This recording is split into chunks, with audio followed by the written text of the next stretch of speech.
নমস্কার। আজকে আমাদের নিবেদন নীরেন্দ্রনাথ চক্রবর্তী লেখা অমলকান্তি। অমলকান্তি আমার বন্ধু। স্কুলে আমরা একসঙ্গে পড়তাম। রোজ দেরি করে ক্লাসে আসতো, পড়া পারতো না। শব্দরূপ জিজ্ঞেস করলে এমন অবাক হয়ে জানলার দিকে তাকিয়ে থাকতো যে দেখে ভারী কষ্ট হতো আমাদের। আমরা কেউ মাস্টার হতে চেয়েছিলাম, কেউ ডাক্তার, কেউ উকিল। অমলকান্তি সেসব কিছুই হতে চায়নি। সে রোদ্দুর হতে চেয়েছিল, ক্ষান্ত বর্ষণ কাকতাকা বিকেলের সেই লাজুক রোদ্দুর, জাম আর চামড়ুরের পাতায় যা নাকি অল্প একটু হাসির মতন লেগে থাকে।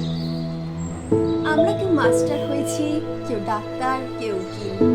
অমলকান্তি রোদ্দুর হতে পারিনি। সে এখন অন্ধকার একটা ছাপাখানায় কাজ করে।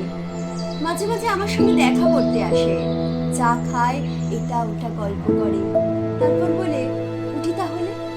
আমি ওকে দরজা পর্যন্ত এগিয়ে দিয়ে আসি। আমাদের মধ্যে যে এখন মাস্টারি করে, অনায়াসে সে ডাক্তার হতে পারত। যে ডাক্তার হতে চেয়েছিল, উকিল হলে তার এমন কিছু ক্ষতি হতো না। অথচ সকলেরই ইচ্ছে পূরণ হলো, এক অমলকান্তি ছাড়া। অমলকান্তি রোদ্দুর হতে পারেনি। সেই অমলকান্তি রোদ্দুরের কথা ভাবতে ভাবতে যে একদিন রোদ্দুর হয়ে যেতে চেয়েছিল।